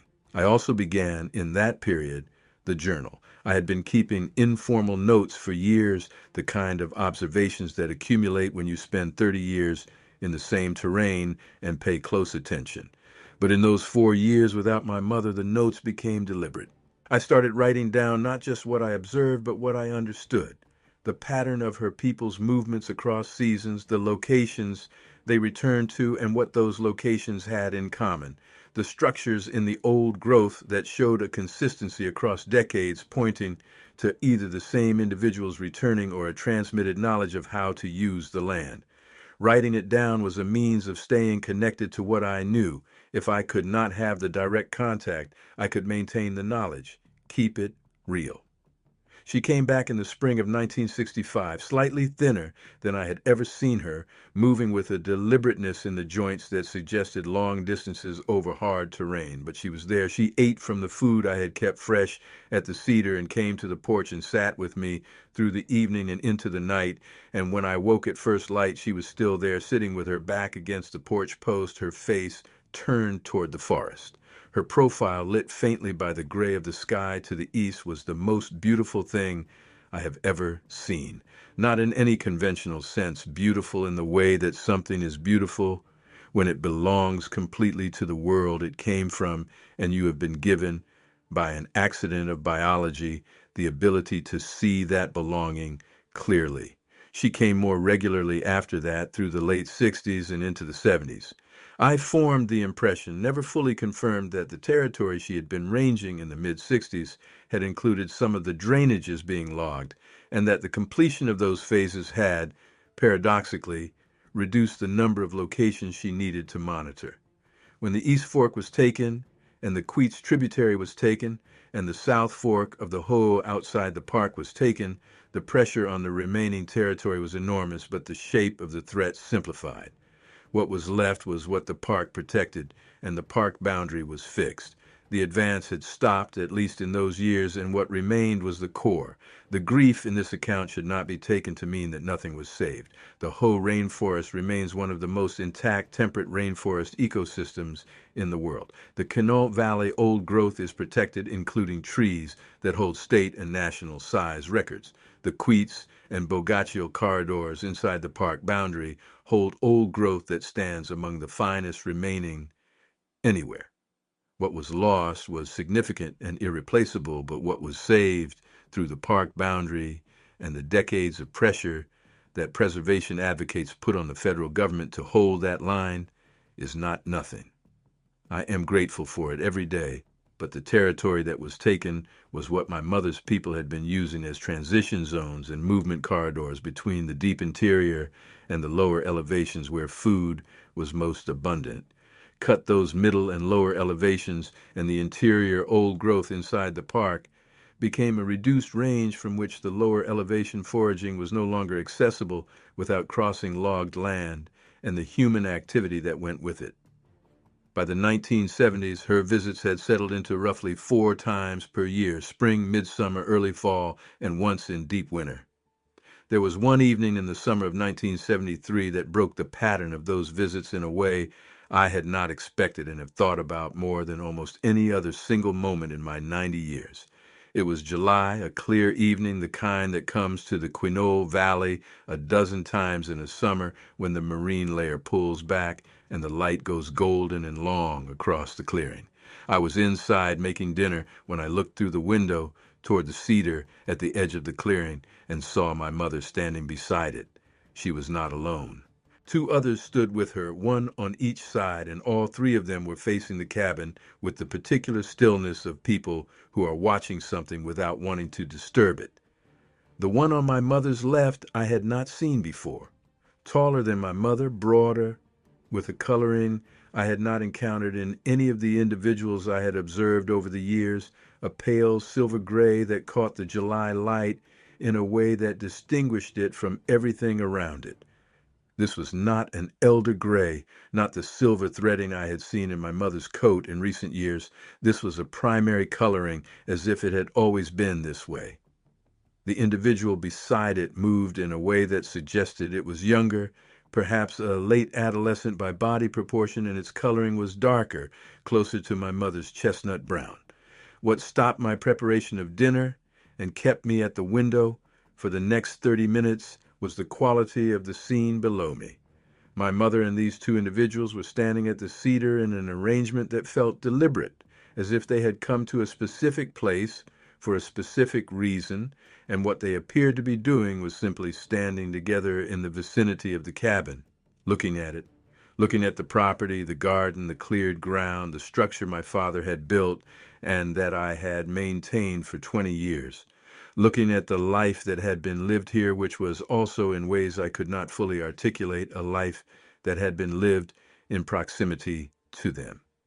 The silver gray one looked at the window at one point, directly at it with the same directness my mother had used when she looked at my father's window from the clearing in 1932.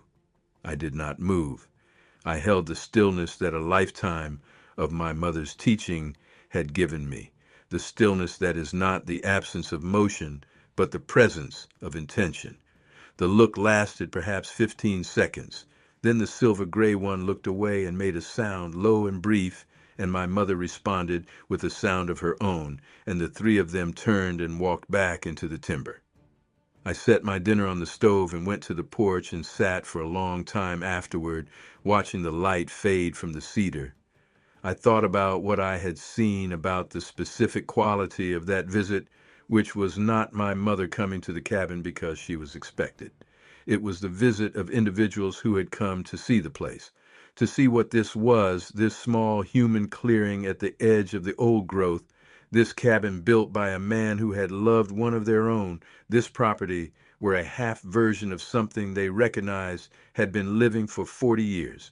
The silver gray one had looked at the window as you look at a portrait of someone you recognize in an unfamiliar setting, taking it in, placing it in some larger context I did not have access to and would not for the rest of my life.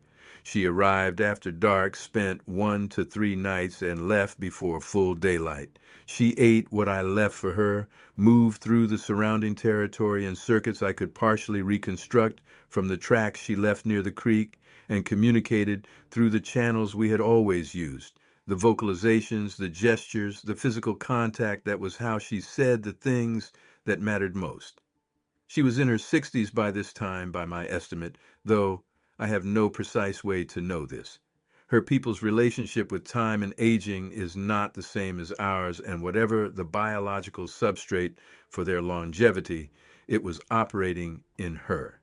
She was slower than she had been, as anyone in their 60s is slower than they were at 30, but she was not declining as I had expected from watching human aging.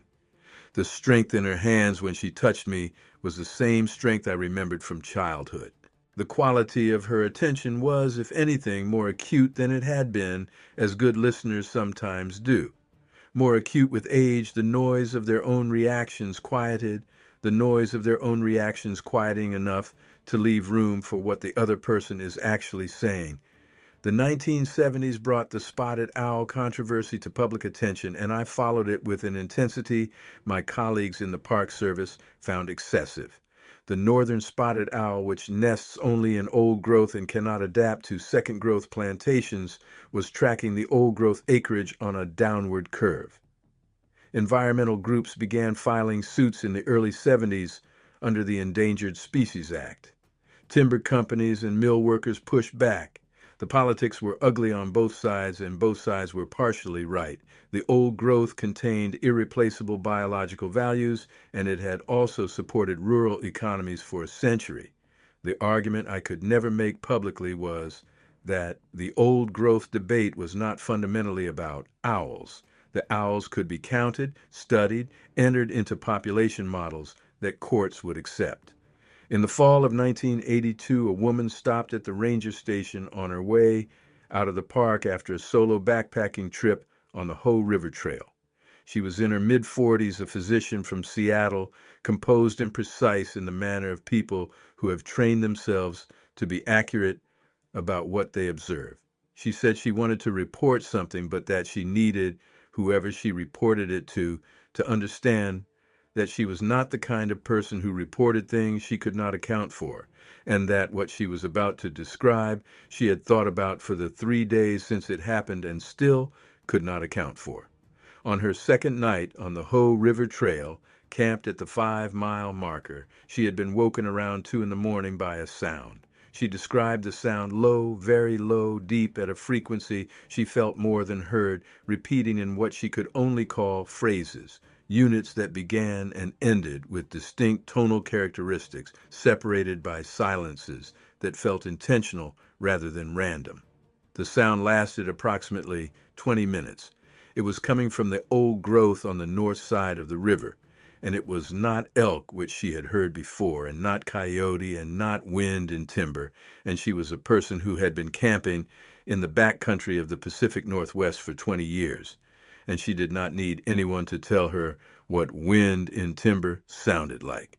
On the third morning, before she broke camp, she had found on a sandbar she had to cross to access the North Bank Trail, a set of prints in the wet sand. She had taken the measurements carefully because she was a physician, and taking measurements carefully was a reflex for her. The prints were 18.5 inches in length. She had a notebook with her that she had used to measure them, and she showed me the notebook entry, date, time, dimension, stride length, which she had measured at 63 inches between steps. I took the report. I filed it under wildlife activity undetermined species. I told her she had probably heard elk vocalizations amplified and distorted by the River Canyon acoustics, which was not entirely a lie. The Hoh Canyon does strange things to sound at night. She listened to this explanation with the expression of the physician who has been given a diagnosis she does not believe and knows better than to argue with it in a context that will not benefit from argument. She thanked me and left. I drove to the Hoh that afternoon and checked the sandbar. The prints were still there, partially eroded by the morning tide of the river, but still clear in their dimensions. I stood beside them and looked across the river at the old growth on the north bank, 300 feet of Douglas fir climbing the valley wall in the September light, and I thought about what it meant that this physician from Seattle had heard what she heard and measured what she measured and come to the ranger station to report it. She was the kind of person who believed that accurate observation deserved accurate recording, and she had not been frightened, and she wanted it recorded somewhere, even if the person receiving it was going to attribute it to elk. The argument I could never make publicly was that the old growth debate was not fundamentally about owls. The owls could be counted, studied, entered into population models that courts would accept. My mother's people were a more responsive indicator, smarter, more sensitive to habitat conditions, capable of conveying the true state of the ecosystem through their behavior in ways no formal study had captured, but they were invisible to environmental law, the very quality that would have made them the most powerful argument for the old growth was what prevented them from being counted. The Endangered Species Act litigation of the 1980s, running through a decade of court battles and legislative fights, culminated in the 1993 Northwest Forest Plan, which established protections for old growth on federal land sufficient to sustain the spotted owl population. It came too late for the drainages that had already been cut, and it covered only federal land. But it stopped the major logging on federal holdings and on the Olympic Peninsula, where most of the remaining old growth was either inside the park or on national forest land. It meant the large-scale losses were over. My mother was in her late 70s by my estimate when the Northwest Forest Plan took effect. I was 59 and had retired from the Park Service 2 years earlier after 30 years on the ranger staff. The cabin had reverted to the park on my father's death, but I had negotiated a continued right of residence through a special use permit, partly for my father's history and partly because the superintendent did not want to lose 30 years of institutional knowledge about the trail system and natural history. My mother continued to come through the early 90s, though the visits had changed. She spent more time at the cabin and less in the surrounding forest. She ate more and with less of the selectivity I remembered from my childhood. These are the behaviors of an elderly individual in any species: the narrowing of range, the preference for familiar over novel. I recognized them as age without knowing what age meant precisely in her biology. In 1997, she came in late fall and stayed for a week, the longest single visit in my memory going back to early childhood. She ate well and slept much and communicated with me more in those 7 days than in the preceding several years combined. Not with specific content, with a quality of presence that felt like transmission, like someone making sure certain things passed from one person to another before the opportunity closed. On the second day of that visit, she did something I had never seen her do in all the years she had been coming to the cabin. She went to the desk in the corner of the main room and stood before the objects on top of it for a long time. The obsidian piece from 1932, which I had moved from the windowsill to the desk after my father died. A jar of cedar shavings I kept because the smell of them was specific and grounding. The journal, current volume, open to a recent entry. She did not touch any of it. She looked at the objects as she had looked at my father on that first morning in the clearing, straight on and with a complete attention that held nothing back. Then she turned and applied the same look to me, taking inventory, making sure she knew what was here and that it was what she had left it to be. On the fourth day, she walked the circuit of the property with me, which she had not done in years. We went together to the cedar at the edge of the clearing, the one from my father's first exchange, and she put her hand on the bark and held it there, as she had held her hand against the fir tree when I was 6, the one that taught me about the pulse. I put my hand on the bark beside hers. The pulse was there, the same deep, slow rhythm that had startled me at 6 and that I had felt hundreds of times since in this tree and in others throughout the drainage. She looked at me with my hand against the cedar and made a sound so quiet it was almost not a sound at all. A breath shaped into something and I understood it, as I had come to understand most of what she communicated, not as language but as confirmation. You still feel it. Good. On the 6th day, she spent most of the afternoon sitting in my father's chair, not resting, occupying a space that held meaning, pressing herself into the indentation that 35 years of one man's weight had worked into the wood. She sat there with her eyes open and her hands in her lap and her face toward the window that looked up the slope into the old growth, and I sat across from her and read and did not ask what she was doing because I knew what she was doing. She was saying goodbye to him, to the place where he had been, in whatever way her people say goodbye to the human dead, which I do not know and have never been able to fully understand. She was doing it. On the last night of that visit, she made a sound I had never heard from her before, long and complex, different from the vocabulary she had built with my father, different from the calls and responses I had heard between her and the others of her kind. It had the quality of a statement, something she was telling me in her language that she had not been able to say in mine. I do not know what it meant in any specific sense. I know what it felt like in my body when I received it. It felt like the obsidian piece my father had kept on his windowsill, permanent, meant to be carried. She left before dawn. I watched her go from the cabin doorway, her shape moving through the clearing and into the timber with the same fluid silence that had characterized every departure I had ever witnessed, the forest opening for her and closing behind her the way water closes behind a stone. And I stood in the doorway in the cold November air, and I understood that this was a different kind of departure from the ones before it. She has not come back.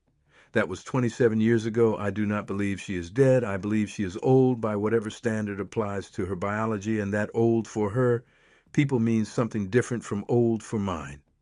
I believe she moved into the deep interior of the park's wilderness, into the country above 5,000 feet, where no trail goes and where the old growth is intact and will remain intact as long as the park exists. I believe she is in country that holds the same relationship to the logged over drainages that water holds to land, adjacent, aware of it, but essentially of a different element. I have continued to leave the seasonal gifts at the cedar, spring equinox, summer solstice, fall equinox, winter solstice. 33 times since her last visit, the food has been left and the food is gone. The ritual of it matters to me beyond whatever practical function it serves. My father began it as a form of contact and opening gesture to something he wanted to reach but did not know how to reach directly, and it became over the following decade a genuine exchange, food for food, meaning for meaning, the slow building of a relationship between two kinds of being through the medium of sustenance given freely. My mother continued it, and in continuing it, transformed it from courtship into something more like the maintenance of a bond. What I do now is different from either of those things. I am not trying to reach something new, and I am not maintaining a bond with a specific individual I expect to return. I am keeping the practice alive because the practice itself is the point, because there are beings in the old growth of this park who have known about this cedar and this stone for decades, and who may or may not come to take what I leave, and whether they come or not, the leaving matters. It says, this place is still tended. This exchange is still honored. Someone on this side of the tree line still knows what this means and has not forgotten it. I will die here. The cabin will revert entirely to the park and will probably be removed because the park does not maintain private structures on its land indefinitely. The cedar will remain. The stone will remain. If whoever tends this property after I am gone knows to look, they may find from time to time that something has been left on the stone, something placed there by a hand much larger than any human hand in exchange for what was left. I hope they look. I hope they are quiet enough to understand what they are seeing when they do. I have not tried to find out who takes it. What I know is that something comes, that the tracks it leaves in the soft ground near the cedar are large, and that once, about 12 years ago, I found a flat piece of obsidian on the stone beside the cedar tree. I held the obsidian for a long time before I moved it to the desk. It was the same material as the original piece from 1932, or close enough that I could not distinguish them by feel alone, though the shape was different. The first piece my father received was flat and broad, the kind that comes from splitting a large nodule along a natural fracture line. This new piece was worked, not refined into a tool, no cutting edge, no specific implement shape, but shaped nonetheless, the edges rounded by deliberate contact with another stone rather than left raw from splitting.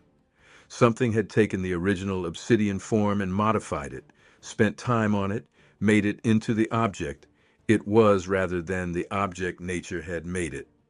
I thought about what it takes to work obsidian. You need to understand the material, which is volcanic glass, and fractures predictably only if you know how and where to apply force. You need patience. You need intention about what you are making before you begin, because obsidian does not tolerate improvisation. Whoever had shaped this piece had known what they wanted it to be before they started and had possessed the skill to arrive there.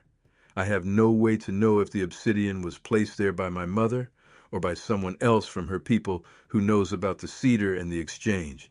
The thought that it might be her is the one I return to most often, because she knew what the obsidian meant to my father and to me, and she knew that I would understand what a shaped piece meant differently than an unworked piece. A shaped piece says, I spent time on this. I thought about what I was making. I wanted you to have something made rather than found.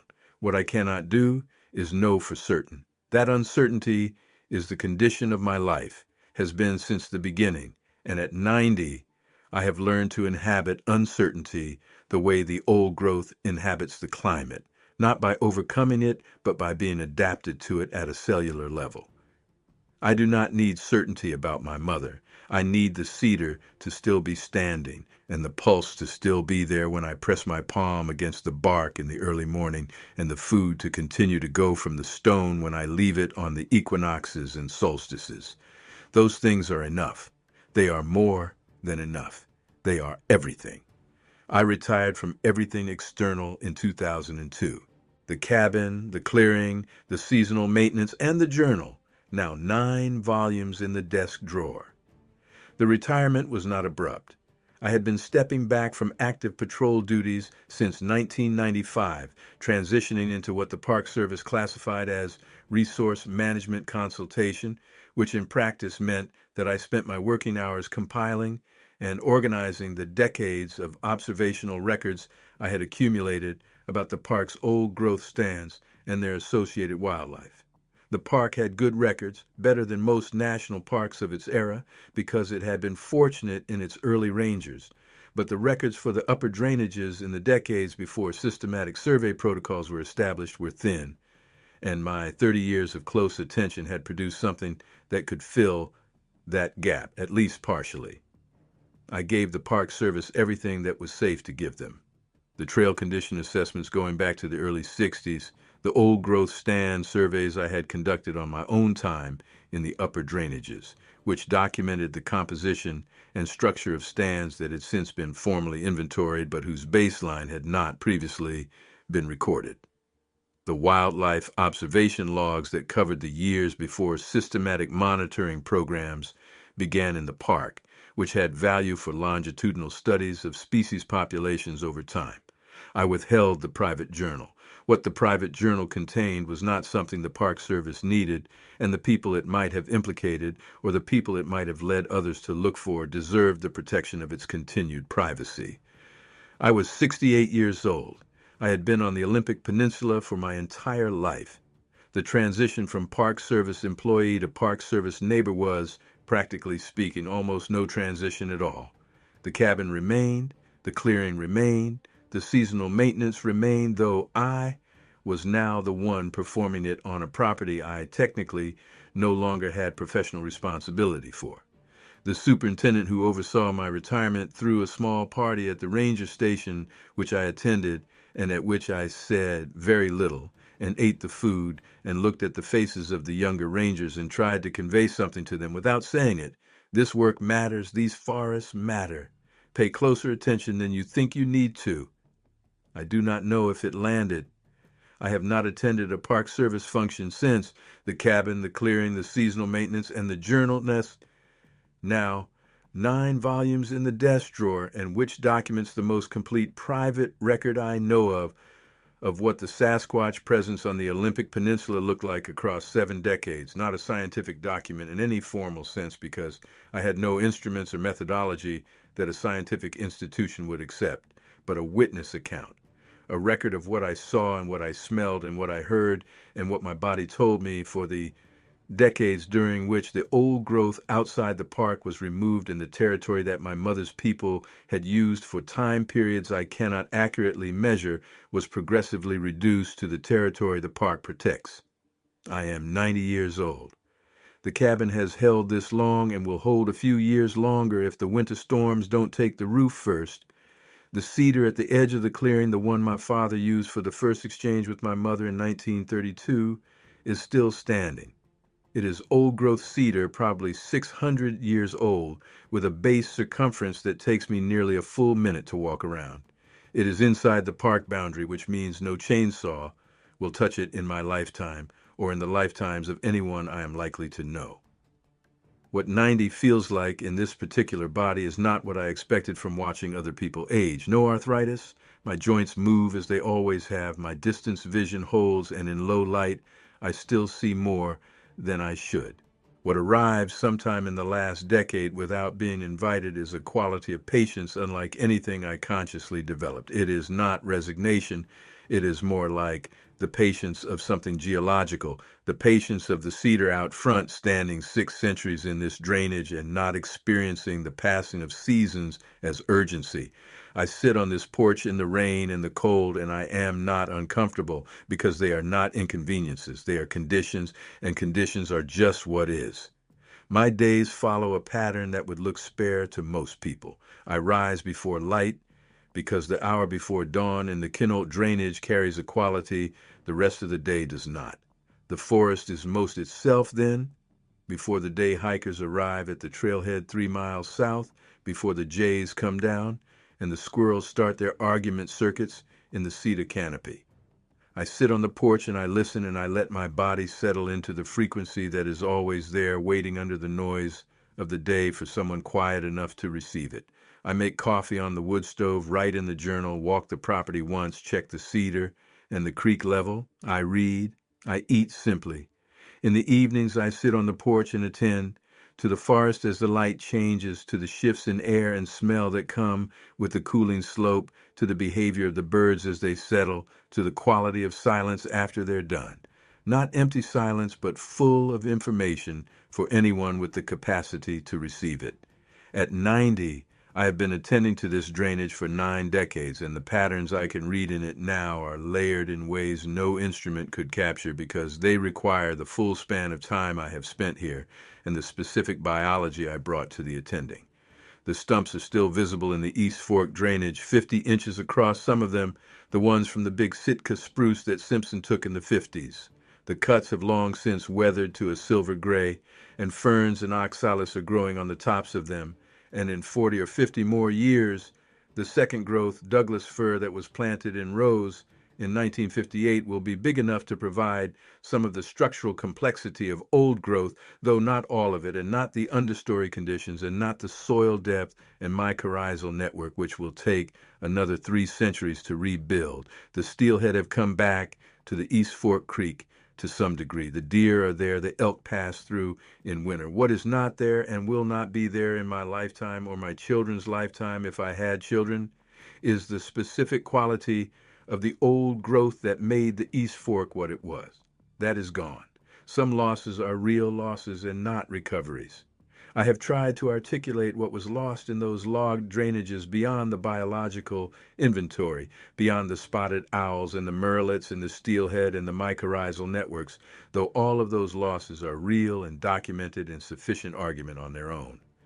Beyond the board feet of old growth that went into the post-war construction boom, and I cannot be simply angry about that because the houses those trees became are houses where people lived their lives. Beyond all of that, what was lost is the presence I felt in the East Fork and the Queets tributary and the South Fork of the Hoe, not sentiment, not a person who grew up in the forest, projecting meaning onto trees, a real presence with intelligence and intention and a claim to that territory that predated any human claim by measures I cannot accurately calculate. My mother's people were in those forests, and when the forests went, they went with them, not because they were killed, but because they were displaced, pushed back into what the park protected, compressed into the remaining old growth where the trees still stand and where I believe they are living still. The logging of the Pacific Northwest is documented in scientific literature and in environmental policy debates that ran from the 1960s through the 90s. What is not in any of those documents is an acknowledgement of the intelligence that was displaced along with the owls and the murrelets and the salmon, the intelligence that had been living in those forests since the glaciers retreated, the intelligence that is still there in the park, in the deep wilderness, watching the boundary between what was saved and what was taken. I am the only person I know who grew up with direct access to that intelligence, who has spent 9 decades in physical contact with the evidence of it, and who carries in her own biology the specific hereditary trace of it. I am half of what my mother was, which means I am half of what the old growth forests of the Olympic Peninsula shaped over thousands of years. The other half is my father's side, the side that drove the truck and filed the homestead claim and felled the trees. I have never fully reconciled those two halves, and at 90, I have stopped trying. The reconciliation is not a destination. It is something I do every day. The boundary between the park and the logged land is not a wall but a line you cross in a step. Old growth on one side and second growth on the other, and the difference between them is everything. What I want to leave you with is this: they are still there. Whatever remains of the population my mother belonged to, the ones who came to watch the logging from the edges of those drainages and then pulled back into the deep interior, they are in the park. In the high country above the trails, in the drainages with no name on any map, in the places where the old growth has been undisturbed long enough that the full structure has rebuilt itself. The signals are still there, the tracks, the structures, the quality of presence that I can feel when I walk far enough in to leave the trail noise behind. And on quiet evenings in spring and in fall, when the window of the cabin is open and the air is coming in off the upper slopes with the smell of cedar and wet bark and old earth, I sometimes hear a sound from the high timber that I cannot identify by any name in the field guides or in the ranger service training I spent 30 years accumulating. A low, long vocalization that moves through the valley like something solid, bouncing off the ridge faces and carrying for distances that should not be possible for any sound that does not have mechanical amplification behind it. And when I hear it, something in my body responds, something that is not fully mine and not fully theirs, but is the specific product of what happened between my father and my mother in a remote clearing on the upper Quinault drainage in the winter of 1932. Something that recognizes what it is hearing and knows where it comes from and carries that recognition as the most permanent thing I own. The cedar is still standing. The old growth inside the park is still standing. My mother is somewhere above the trails by my best belief, alive in the manner of her people, which is not measured the way we count years, but is real. And I am here in the cabin the park owns and lets me live in, at 90 years old with the fire going and the rain on the roof and the journal in the desk drawer and everything I have just told you outside the walls of my memory and into the world. My name is Dorothy Warren. I was born here, and I will die here, and everything in between was a witness to something the world has not been willing to see.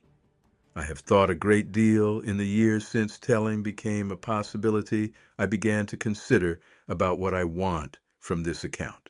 Not what I want to happen as a result of it. I am old enough to know that wanting specific outcomes from truth is a way of setting yourself up for disappointment, because the world does not respond to truth in the ways you predict or at the speed you hope.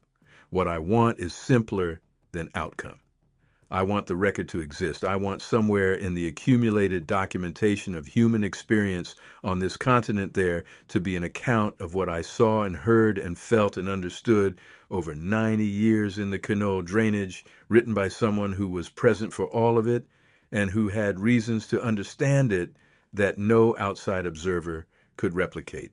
The journal in the desk drawer is a more complete record than this account. It has dates and measurements and drawings. Rough drawings. I am not an artist, but accurate enough to convey the structures and the tracks and the particular characteristics of the individuals I observed across 7 decades. When I die, I have arranged for the journal to go to a specific person, someone I trust, to understand it and to decide what to do with it without either suppressing it or sensationalizing it. I will not say who that person is. What I will say is that the journal will not disappear when I do, and that is the thing that mattered most to me when I made the arrangement. I think about what my mother would make of this telling. She was not a being who sought acknowledgement from the human world, and I do not think she would have valued it for its own sake. What she valued, as far as I could understand over 60-odd years of knowing her, was the specific and the concrete, the fish correctly prepared, the route through the forest that avoided the flooded section of the trail, the timing of the berry harvest that got the best of what was there before the bears arrived. She would not have cared whether the human world believed in her. She would have cared whether the old growth was still standing and whether the salmon were running and whether the people she was responsible for had enough to eat through the winter. But she also brought me to the salmon run at the East Fork when I was 7 and stood at the tree line and let me see. She built the platform at the base of the cedar in April of 1954 and indicated with the sound she made that it was for me. She spent 30 years teaching me to read the forest by her methods, patiently, with the quality of a being who understood that what she was teaching was not just botanical knowledge or tracking skill, but a way of existing in the world that she wanted to persist beyond her own direct presence. I am what persists. Whatever she intended to pass forward, I am the form it took. And this account is what I am passing forward in turn to whoever is willing to sit with it and take it seriously and let it rearrange, even slightly, their understanding of what lives in the old forests of the Pacific Northwest and what those forests mean to the things that live in them. The forests are still telling that story. They will keep telling it long after I am gone. You only have to go in far enough to hear it and be quiet enough and be willing to accept what you hear